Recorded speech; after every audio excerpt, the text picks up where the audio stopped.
Sinagot ng Malacanang ang mga bagong patutsada ni dating presidential spokesperson Harry Roque.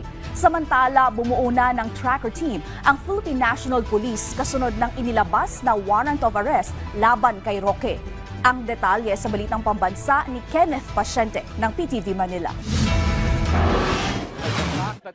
Kasunod ng pag-issue ng warrant of arrest laban kay dating presidential spokesperson Attorney Harry Roque, mariing pinabulaanan ng palasyo ang hirit niya na bahagi lamang umano ito ng political persecution laban sa kanya. Yan po naman talaga ang kanyang magiging naratibo, kanyang depensa. Pero hindi po niya sinasagot ng mabuti kung nasaan nga ba yung mga dokumentong kanyang ipinangako sa House of Representatives at that time na nagkaroon po ng hearing sa Quadcom. So paano po kayo magkakaroon ng political persecution? At tandaan po natin, korte mismo ang nag-issue ng valid warrant of arrest patungkol po sa kaso ng qualified human trafficking.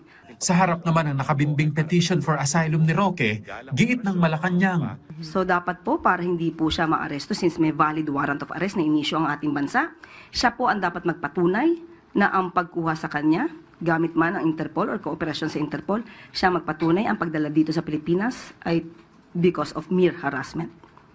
So may condition po yun. Hindi po yun statement na hindi ka pwedeng hulihin, basta-basta, kung meron naman pong valid warrant of arrest at may kaso siyang dapat kaharapin, hindi po siya dapat magtago sa kanyang petition for asylum. Isang welcome development para kay Senator Risa Ontiveros ang pagkakaroon ng warrant of arrest kay Roque.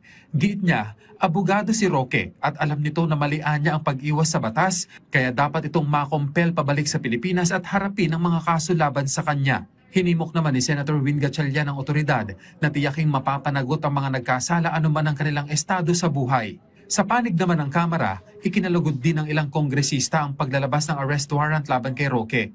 Lalo pat sa mga pagdinig nilang unang naungkat ang mga isyong kinasasangkutan nito. Well, of course, we welcome that development. Nakita nyo naman po yung tinakbo ng Quadcom hearing at nakita nyo rin naman po kung ginawang legislative process na ginawa po natin. Hindi lang naman sa Quad, no? Pati naman po sa Tricom, pati din po sa ginawa natin sa Blue Ribbon.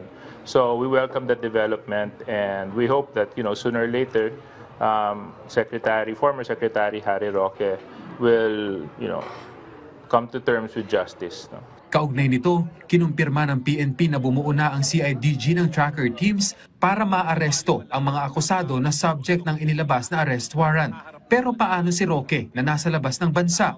Sa ating pagkakatanda, yan din po sinabi ni Yusek Nikki T ng DOJ, maaari po sila makipag-cooperate at makipag-coordinate sa Interpol patungkol po dito. So abangan na lang po natin kung ano man po ang magiging aksyon ng pamahalaan sa pamamagitan po ng DOJ.